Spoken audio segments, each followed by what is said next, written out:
인생도 그렇습니다. 어떤 계기가 있지 않겠습니까? 국가도 그렇습니다. 한순간에 국가가 그렇게 완성되어지지 않았습니다.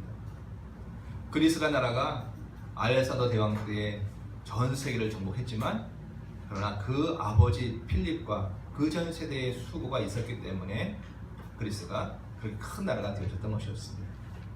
우리나라도 마찬가지죠. 내가 열심히 살고 있다고 해서 사실은 다 된 것이 아니라 앞시대에 수많은 사람들이 눈물과 땀과 피로서 세운 나라에 우리가 살고 있는 것이고, 또 우리도 함께 그 수고를 통해서 이 나라가 그렇게 갈 줄 믿습니다. 로마가 한순간에 완성되어지지 않았듯 모든 것들이, 인생도 국가도 한순간에 완성이 되지 않습니다. 그것은 글을 쓸 때도 마찬가지 아닙니까?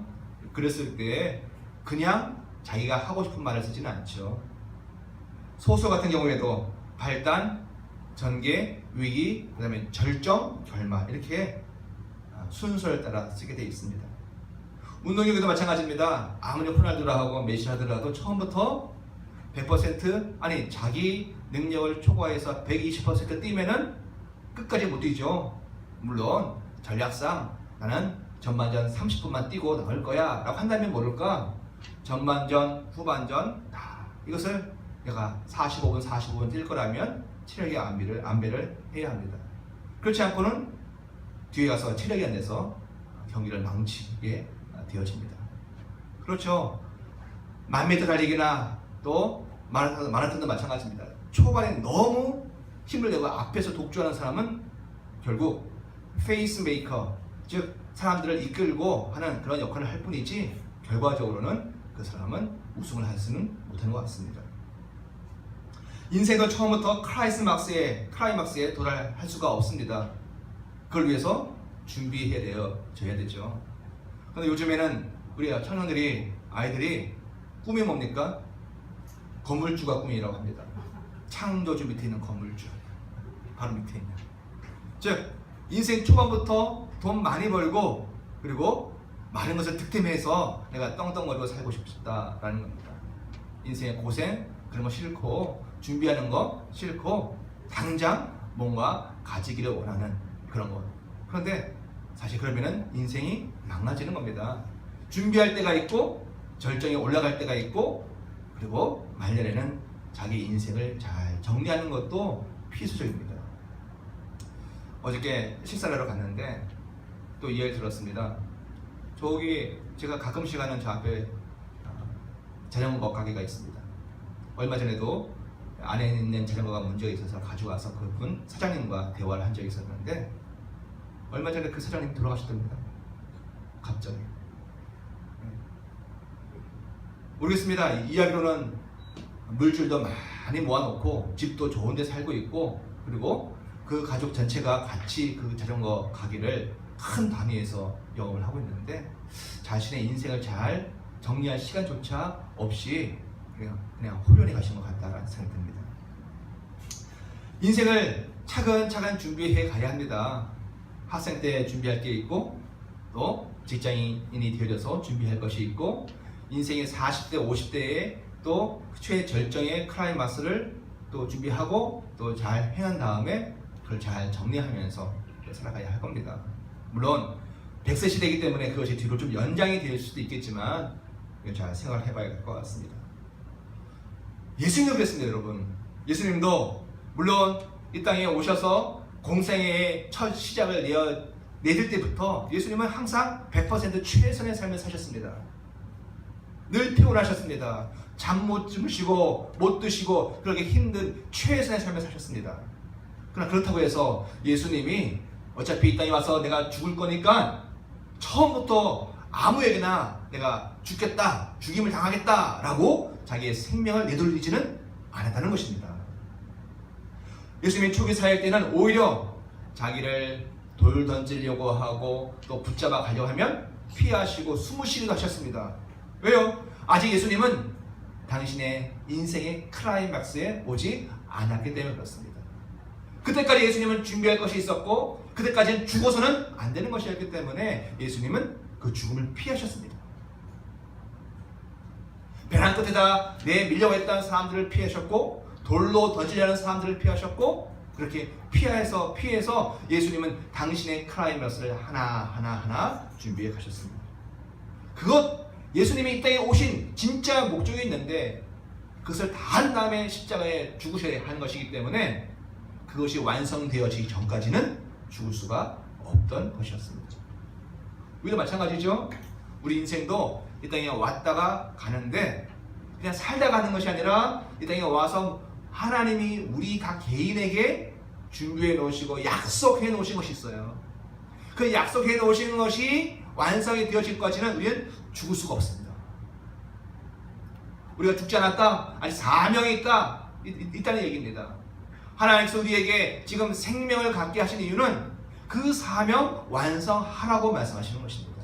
그래서 지금은 우리가 어떠한 순교의 현장이든 어떤 현장이든 우리는 죽을 수가 없습니다. 또 죽어서도 안 됩니다. 아직 우리는 그 사명을 완성하지 않았기 때문에 그렇습니다.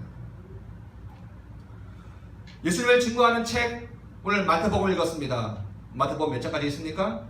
28장, 28장까지 있습니다. 28장을 둘로 나눌 수가 있습니다. 둘로 나누면 몇 장 나눌까요? 앞에 14장, 뒤에 14장, 사슬적으로 그렇게 나눌 수가 있습니다만 실질적 내용상으로는 16장이 딱 기준이 되어집니다. 16장이 딱 기준이 되어서 앞에 사역, 뒤에 사역 이렇게 되어지는 것이죠. 16장 이전에도 예수님은 최선의 삶을 사셨습니다. 농땡이 피우지 않으셨다고요. 게으르지 않으셨다고요. 잠 못 주무시고 너무나 힘들게 그 사역을 감당하셨습니다. 말씀을 가르치시고 이적을 행하시고 그리고 개인적으로 제자들을 돌보시고 그렇게 하셨습니다. 남자만 5,000명이었습니다. 오늘날 계산법에 따르면 10,000명, 20,000명의 사람들을 몰고 다니시는 인기짱의 그러한 사역, 인기이시기도 하셨습니다. 그 많은 무리들에게 예수님은 무엇인가 대중을 대상으로 사역하셨습니다. 또 그 온 5,000명, 10,000명의 사람들이 혜택을 받고 그리고 예수님을 참 귀히 여겼습니다. 뭐라고요? 자, 우리가 저 예수를 우리의 왕으로 삼자라고 그렇게 결심하고 예수를 왕 세우려고 그렇게 쫓아다니곤 했었습니다.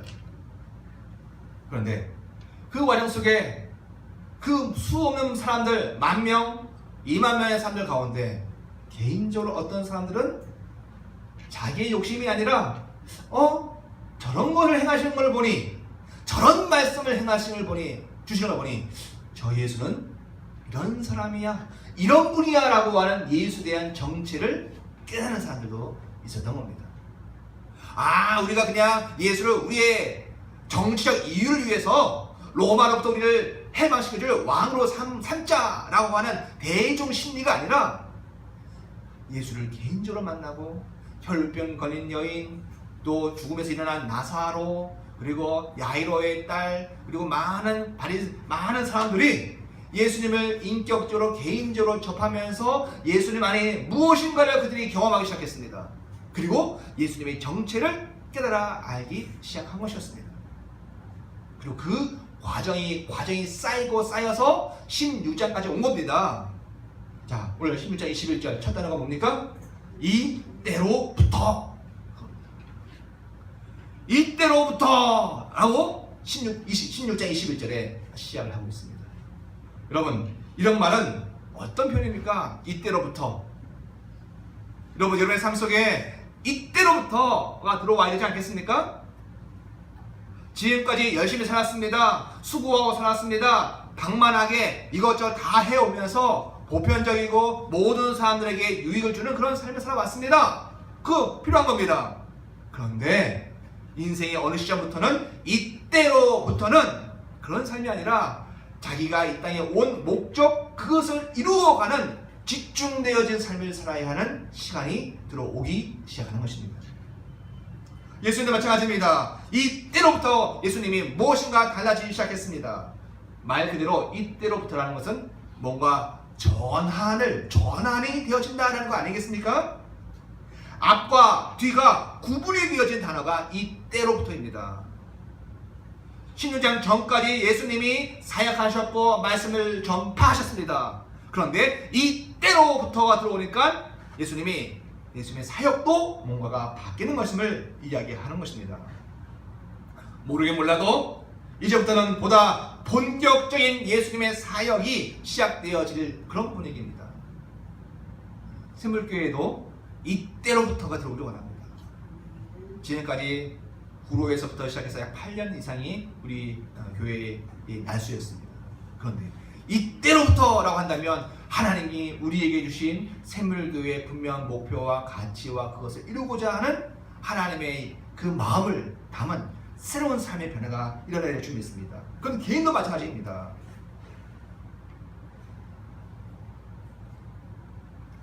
이런 것을 어떻게 표현해 볼까 궁리해 보았습니다. 자, 여자아이입니다. 분명히 여자거든요. 태어날 때부터. 태어날 때 딱 태어나면서부터 F라고 씁니다. female. 페미니즘의 그 F입니다. F 딱 씁니다. 태어나면서부터 이제는 이 아이는 여자다 되어져 있었습니다. 그런데 이 아이가 자라고 중학생이 되어지면서 생리하기 시작한 겁니다. 그때부터 뭐가 되는 거예요? 여성이 되어지는 겁니다. 그때부터는 그 전까지의 어린 아이가 아니라 여자 아이가 아니라 여성으로서 여성의 성을 가지고 자기의 삶을 준비하게 되어집니다. 몸이 내가 의도하지 않았는데 몸이 한 달마다 바뀝니다. 호르몬의 변화가 생깁니다. 그러니까 생각도 의식도 바뀌고 마음에 품는 미래에 대한 생각도 가지게 되어집니다. 나는 아이를 낳을 수 있는 몸이구나 라는 생각도 하게 되어지고 결혼에 대한 생각도 하게 되어지고 어떤 남자를 만나야 될 것인가에 대한 생각도 하게 되어집니다. 그걸 아직 안 한다면 아직 어린아이입니다. 남자도 마찬가지죠. 보통 말하기를 남자는 언제 바뀝니까? 군대 갔다 와서 바뀐다고 합니다. 그러니까 좀 여자아이들보다는 늦습니다. 여자아이들이 보통 15, 16부터 자기가 누구인가를 고민하고 바뀐다고 하는데 남자아이들은 친구 좋아하고 놀기 좋아하고 운동 좋아하고 그러다가 여자 좋아하고 그러다가 군대 갔다 오면서부터 내가 이제 어떻게 살아가야 할까 고민하면서 생각이 정리가 되어지기 시작합니다. 군대에서 말년, 병장 아주 널널한 시간이긴 하겠지만 아주 고민이 많은 시간입니다. 왜? 군대 있을 때에는 다 먹여주고 재워주고 또 할 게 다 정해져 있습니다. 그런데 이제 나가면 내가 무엇을 해야 할 것인가 내가 결정해야 되는 것입니다.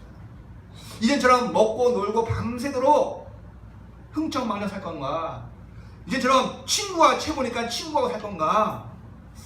그런데 이제 슬슬 내 인생의 미래가 보여지고 걱정이 되어지고 나는 뭘 먹고 살까 그런 고민이 되어지기도 합니다. 그리고 남자아이들은 이때로부터가 군대이기도 합니다. 물론 다 그런 거는 아니죠. 군대 갔다 와서 변화되어가지고 같은데 3개월마다 도루암이 다운이 되어서 말짱 도루묵이 되어서 다시 노는 아이들도 있습니다. 모든 사람들이 적용되어지는 것은 아니죠. 또 어떤 사람들은 결혼이 이때로부터가 되어지기도 합니다. 내가 결혼했어. 너 아이를 낳았어. 그러면서 내가 이제는 다른 삶을 살아야겠다 라고 결정하는 계기가 되기도 합니다. 여러분, 우리 모두가 지금까지 열심히 살아온 겁니다. 그것 자체를 부정하자는 얘기가 아닙니다. 그것이 있기 때문에 발단이 있고 또 전개가 있고 하기 때문에 위기와 절정과 결말로 갈 수가 있는 것이기 때문에 마땅히 합당한 것입니다. 열심히 살렸습니다. 여러분도 저도. 그런데 이제 이때가 들어가야 합니다.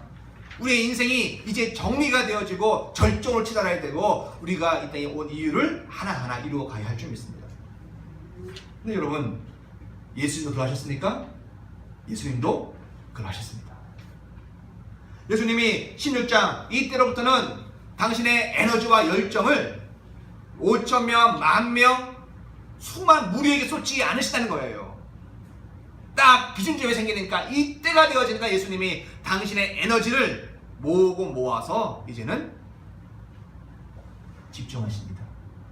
누구에게 주었을까요? 그 시간을? 그 에너지를, 그 열정을 누구에게 주었습니까? 바로 당신의 함께 기숙하고 있고 함께 먹고 함께 다니고 가까이 있고 누구보다 예수를 깊이 알고 체험할 수 있는 제자들에게 집중하시는 것입니다. 자, 그렇다면 예수님에게는 이때는 언제부터입니까? 여러분은 언제가 이때가 되었습니까? 예수님에게 그 이때가 지금 일어나고 있는 겁니다. 언제입니까? 오늘 성경 읽을 때 가까운 문맥부터 읽어보면 16장에 있으니까 16장의 내용을 한번 읽어봐야 되지 않겠습니까? 16장의 시작이 뭡니까? 바리새인과 사두개인들이 예수님에게 묻습니다. 하늘로부터 내려온 표적을 보여달라. 당신의 정체를 우리에게 드러날라라고 이야기하고 있는 겁니다. 아마도 바리새인들과 사두개인들, 당시 종교인들도 예수 저분이 좀 의심스럽다라는 겁니다. 혹시 메시아가 아닐까라고 했습니다. 생각한 겁니다. 저러한 능력, 저러한 이적, 저러한 말씀을 전할 수 있는 자가 결코 땅에서 날 수 없다라고 그들도 알고 있었기 때문에 그렇습니다. 그러나 그들에게는 지금까지 붙잡고 있었던 율법 종교, 성전 종교, 이전까지 있었던 종교를 중심으로 그들이 뭔가 이루려 했지, 모든 성전 종교와 율법 종교를 파는 저 예수를 따르기에는 그들이 잃을 것이 너무 많았기에 바리새인과 사두개인들은 예수를 좋아하지 않았습니다. 오히려 자신의 기득권에 방해가 되렸습니다. 바리새인들을 쫓아와야 되고 사두개를 쫓아와야 되고 제사장을 쫓아와야 되는데 사람들이 누굴 쫓아요? 자기의 계파에 속하지 아니하는 저 나사렛 출신, 선한 것이 나올 수 없다고 얘기하는 그 나사렛 출신 예수를 쫓아가고 있는 겁니다. 반면에 그러면 바리새인들에게 가야 할 돈, 사두개인에게 가야 할 돈, 그들의 섬김과 그들의 충성이 다 어디 가는 거예요? 예수께로 다 빼앗기는 겁니다. 그들의 마음에 시기심이 일어납니다. 다시요.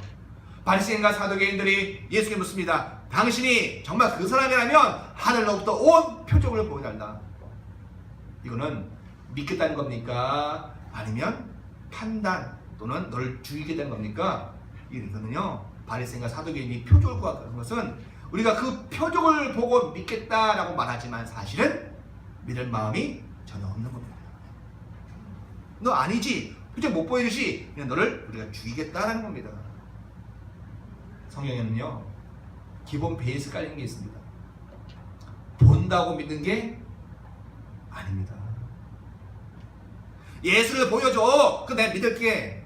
아니요, 본다고 믿는 게 아닙니다. 심지어 부활하신 예수조차도 본다고 믿는 것이 아닙니다. 어떻게 해요? 신앙의 생은 뭡니까? 믿어야 볼 수 있습니다. 희한하죠? 세상의 논리가 다른 겁니다. 아까도 관념론과 또 경험론, 세상은 생각을 먼저 해야 한다, 철학을 중심으로 생각하고 사고하는 그런 무리의 사람들이 있고, 또 한쪽으로 행동, 뭐 생각이 중요하냐, 일단 일하고 보자라고 하는 행동 중심의 사람들이 있는가 반면에 신앙은 뭐라고요? 하나님을 경험함을 통해서 움직이는 자들입니다. 그리고 전혀 신앙인들은 다른 거예요. 그러니까 우리가 예수를 믿고 교회를 다닌다 하더라도 내 생각으로 지금 움직이고 있다면 그건 불신앙입니다, 여러분. 기도할 때 그거 회개하셔야 되는 거예요. 다른 게 회개가 아니라. 내가 지금 내 생각과 내 고집대로 살고 있다면 그거는 구원은 얻어놓고 하나님의 일을 하지 아니하고 자기 일을 하고 있는 불신앙입니다. 하나님이 참 섭섭해 하시는 겁니다. 그거 회개하셔야 되는 거예요. 그런데 마찬가지입니다. 신앙은요, 보고 믿는 게 아니고 믿고 체험하는 겁니다. 예수가 누구인지 믿게 되어지면 그분이 내 안에서 체험되어지는 겁니다. 육의 예수를 우리가 볼 수 없지만 영으로 임하신 예수를 우리가 체험하게 되어지고 그분과 사귐을 갖게 되어지고 그분과 친교의 삶을 살게 되어지는 것입니다. 제가 누구요? 저는요, 예수와 관계를 믿고 있는 사람입니다. 제 안에 예수가 있고 그 예수가 저를 사랑하시고 그것을 느끼고 고백하고 그 관계를 가지고 있는 사람입니다. 제가 많이 알아서 많이 공부해서 많이 연구해서 하는 게 아니고 하나님이 저에게 믿음을 주셨기에 그분을 체험하는 역사가 일어난 것이었습니다.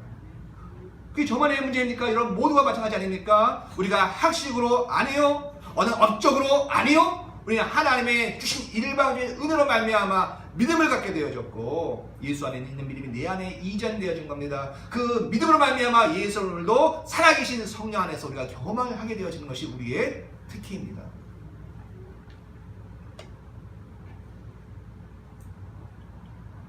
그래서 예수님께서 마태복음 16장 초반에 나온 바리새인과 사두개인의 요구를 듣지 않으십니다. 표적 보여달라고? 아니요, 주지 않으십니다. 알려주지 않으십니다. 그런데 조금 있다가 13절 이하부터 보겠습니다. 13절 읽어보겠습니다.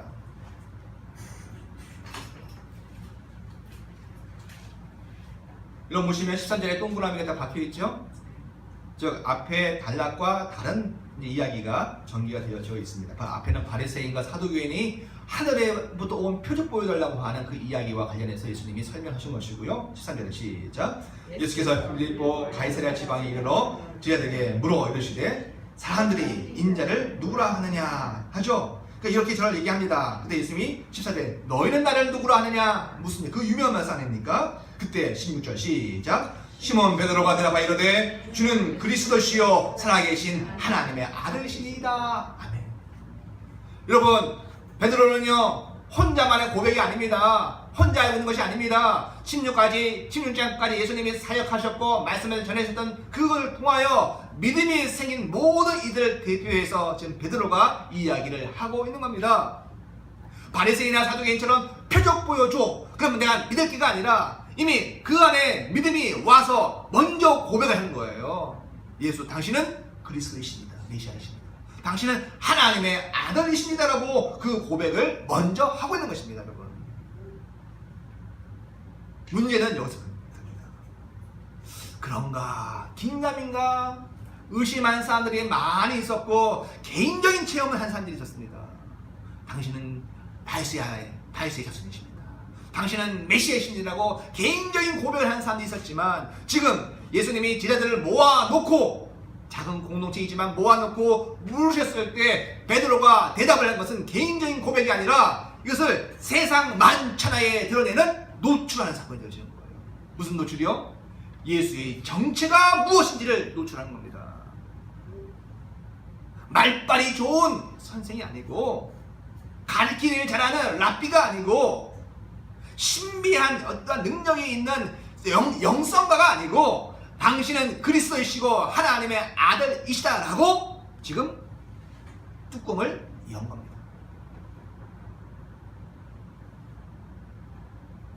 그전까지는 뚜껑이 닫혀 있어가지고 개인적인 체험만 있었는데 베드로가 뚜껑을 열은 거예요. 어떻게 됐습니까?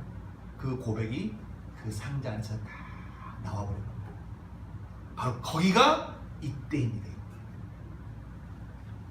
사람들은 나하고 친한 우리 갈릴리 출신 우리 형님이시여 라고 얘기하고 있고 우리 오빠시여 라고 얘기하고 있고 내가 예수와 함께 어릴 때 같이 뛰어놀았어 라고 그렇게 예수를 자기가 아는 방식으로 얘기를 하고 있었는데 이제 16장 21절부터 앞뒤부터 예수가 바로 그런 육의 요셉의 아들이 아니고 이제 이는 그리스도이시고 하나님의 아들이시는 그의 정체가 팍 뉴스에 나온 겁니다. 지금 속보로 나온 거라고요.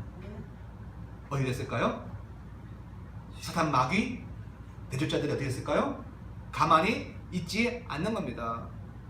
그전까지는 긴가민가 계속 간을 보고 그렇게 은근하게 접촉을 했다면 이제 대적자들도 원수 마귀도 대놓고 예수를 잡으려 하는 겁니다. 이제는. 당신이 메시아입니까? 그렇구나. 우리가 당신을 죽여야 한다는 거예요. 판도가 바뀌었습니다. 이제 예수님이 죽을 시간이 딱 정해진 겁니다. 이제 죽을 자리가 딱 정해져 있습니다. 그전까지는 은밀하게 당신이 누구인지 은폐하면서 잠잠하라, 말하지 마라. 예수님이 은폐하셨습니다. 자기를 감추셨습니다. 왜요? 당신이 해야 할 일이 있으셨기 때문에 그 일을 해오셨고 그 일들이 바로 제자들과 관련된 일이었고 그 제자들의 일들이 이제 어느 정도 완성이 되시자 예수님은 이 공적인 고백을 통해서 당신이 이제 죽을 시간이 딱 정해진 겁니다. 여러분, 여러분의 남은 시간이 1년 남았다 생각해 보십시오. 뭘 하시겠습니까? 그겁니다. 시한부 인생이 되어진 겁니다. 예수님이. 영화 중에 그런 영화가 있습니다. 여기에 팔뚝에 자기의 남은 시간이 기록되어 있습니다. 인류 상류층 사람들은 공이 너무 많아. 그런데 이 막판 이 하층 이 인생들은 하루 일해서 몇 원 올라가는 거예요. 그거 가지고 살아가는 겁니다. 그러니까 자기가 자기의 남은 시간을 봐요? 봅니다. 보면서 살아가는 거예요. 그때 아무거나 할 수 있습니까? 아예 모든 것을 다 포기하고 그냥 살지 않는다면 그 남은 시간 자기가 무엇을 해야 할 것인지 우선순위를 정해놓고 사는 게 보편적인 것입니다. 상식적인 것입니다. 예수님도 이제 노출이 되었어요. 자기 정체가 밝게 되어진 겁니다. 또 물론 그러려고 오신 것이고요. 어떻게 돼요? 이제 당신이 대중사역 모든 사람들에게 길 가다가 만나주시고 대화해주시고 고치시고 일단 모든 사역을 이제 정리를 하시기 시작하십니다. 한꺼번에 끊을 수는 없었지만 이제 정리하시고 누구에 더 집중하세요? 제자들에게 집중하시는 거예요. 왜요? 예수님은 오고 가시지만 당신의 오고 가심을 통해서 이 땅에 무언가를 남겨놓고 가야 하기 때문에 그 일의 핵심은 바로 베드로이고 야고보이고 요한이고 바로 12 제자이기 때문에 그들에게 집중을 하고 계시는 것입니다.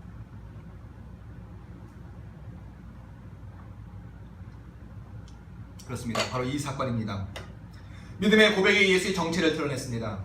바로 그때부터 예수님의 사역이 바뀌었습니다. 이제 5,000명, 10,000명 그렇게 무리와 대중을 대상으로 하는 사역이 아니라 소수의 제자들 12명, 더 작은 3명의 제자들에게 집중하십니다. 바리새인이나 사두개인들이 의심하여 엿봤던 그 진실이 지금 이 베드로의 입을 통하여 지금 누설이 되어진 것입니다. 알려진 것입니다. 더 이상 숨을 쉬거나 피하실 그럴 여유가 없는 겁니다. 예수님은 이제 죽을 날을 바라놓고 그렇습니다.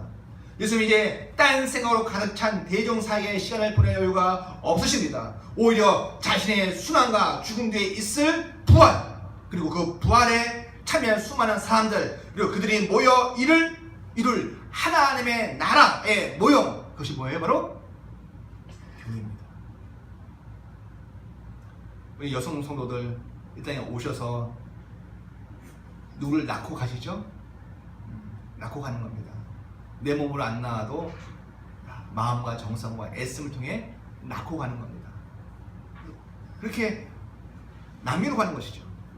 예수님은 이 땅에 오셔서 십자가에 죽으시고 부활하시는데 그 모든 과정 속에서 예수님이 남기고 가실 건 뭡니까? 뭐예요? 교회입니다. 교회를 남기고 가셔야 돼요. 예수님 몸으로서 남기고 가셔야 되는 거예요. 그것을 위해서 성령도 오셔야 되는 겁니다. 자신의 비전과 약속을 드디어 제자들에게 보여주시는 것입니다. 어떤 제자요? 여러분 베드로 보십시오. 3번 부에 있던 사람이었습니다. 또 욱하는 성질이 있는 다혈질의 대표적인 사람이었습니다. 그런데 그 베드로가 바뀝니다. 베드로도 자기의 정체성을 갖게 되었습니다. 언제부터요? 바로 16장 아까 거기서부터입니다. 자, 읽어보겠습니다. 베드로가 예수께 말씀하지 않습니까? 주는 그리스도시요 살아계신 하나님의 아들이십니다. 누구에 대한 고백이에요? 예수에 대한 고백입니다. 그때 자 17절 읽겠습니다. 시작. 예수께서 대답하여 이르시되 바요나시모나 내가 복이 있도다. 내가 이를 내게 알게 하신 이는 혈육이 아니요 하늘에 계신 내 아버지십니다. 또 내가 내게 이르노니 너는 베드로라. 내가 이 반석 위에 내 교회를 세우리니 음부의 권세가 이기지 못하리라. 내가 천국 열쇠를 너 베드로에게 주리니 내가 땅에서 무엇인지 매면 하늘에서 매일 것이요 내가 땅에서 무엇인지 풀면 하늘에서 풀리라 하시고. 여러분 베드로는 자기도 몰랐던 자기의 정체성을 발견합니다. 여러분도 모르는 자기의 능력과 자기의 에너지와 자기의 힘이 여러분 속에 여러분도 모르는 어느 곳에 내장이 되어져 있습니다. 문제는 그것을 열어줄 사람이 필요한 거예요. 나의 에너지를 열어줄 사람. 교육적으로 누굽니까? 교육학적으로 얘기하면 좋은 선생을 만나거나 좋은 책을 접하고 인생이 바뀌는 사람들이 있습니다. 자기 속에 있는 그 함축되어져 있고 내장되어져 있는 그 능력을 일깨워줄 선생과 책을 만났을 때 사람이 변화가 되어지고 제대로 자기 인생을 가는 사람들을 우리가 몇몇 보게 되어집니다. 그런데 이 베드로는요 분명히 지금 자기 속에 내장되어져 있는 그 약속이 풀려졌습니다. 그 코드는 뭐예요? 예수를 누구인지 알고 고백했을 때 그때 자기의 정체성을 발견하는 겁니다. 여러분, 우리는요 책을 읽고 좋은 선생을 만나면 이 세상 속에서 어느 정도 열립니다. 그런데요, 우리의 영혼의 가치, 내가 하나님 안에서 인생의 목적과 목표가 무엇인지라는, 내가 왜 살아야 하는지에 대한 목표와 목적은 그걸로 되는 게 아니라 예수가 누구인지 여러분이 개인적인 체험과 신비 속에서 체험드렸을 때 자기 코드가 열립니다. 컴퓨터 프로그램을 샀습니다. 전에 우리가 주일 설교 편집하는 곰 편집하는 거 있지 않습니까? 편집기. 그거를 사서 다운을 받습니다. 처음에 그냥 다운을 받습니다. 그 얘기는 뭡니까? 이미 다운 받았을 때 그 기능이 다 있는 거예요. 근데 못 써요. 어떻게 돼요? 연락을 해가지고 돈을 지불하고 그리고 넘버를, 번호 수를 받아서 그것을 입력을 해야 열리는 거예요. 이미 내 컴퓨터 안에 편집할 수 있는 기능이 프로그램이 다 와 있지만 본사에 전화를 해서 돈을 지불을 하고 받은 숫자를 지금 여기에 넣을 때에 비로소 그 프로그램이 자기 역할을 다 하는 것입니다. 마찬가지예요, 여러분. 우리는요 이미 태초부터 이 땅에 창조되었을 때에 그 능력과 하나님이 우리에게 그 기능과 그 위엄과 능력을 다 내장받았습니다. 그런데 비밀번호를 몰라. 돈을 주고 그 비밀번호를 사야 되는데 그것이 없으니까 그냥 가장 기본 프로그램만 쓰고 있는 거예요. 뭐 됩니까, 여러분? 예수를 만나셔야 돼요. 예수를 날마다 체험하셔야 돼요. 오늘의 암호 코드가 뭔지를 받아내셔야 되는 거예요. 그리고 그거를 입력을 하셔야 되는 겁니다. 그래야 거기에 정말 돈 주고 쓸 수 있는 그 편집 기능을 쓸 수 있듯이 우리 속에 하나님의 능력이 우리 속에 발현되어 줄 수 있습니다. 그렇습니다. 하나님께서 주신 자신의 정체성이 나타날 때에 우리 신자들은 이때로부터다라는 시간이 시작이 되어지는 것입니다. 평범하게 살아왔습니다. 그런데 한켠에 허무함이 있고 허전함이 있었습니다. 그런데 예수 믿고로서라도 이제 하나님이 우리의 비밀번호를 열어주셔서 예수로 인하여서 우리 속에 풀려지는 그 역사에 있어서 이때로부터는 우리 인생을 좌고우면하지 않고 달려갈 수 있는 힘을 주께서 공급하신 그때가 우리에게 임하기를 원합니다. 예수에게만 이때가 있는 것이 아닙니다. 예수께서 알려주신 자신의 정체성이 각성될 때에 베드로가 비록 지금은 아니지만 부활한 예수와 다시 만났을 때 자기의 정체성을 깨달아 알았던 것처럼 오늘 우리에게 비록 시간은 각자 다르게 올 수 있겠지만 그때 우리가 하나님 앞에서 이 일에 쓰임받는 자로서 우리 영혼의 가치를 잘 사시는 우리 모두가 되어진 것을 이루어가며 사시기를 부탁드리고 소원합니다. 기도하시겠습니다.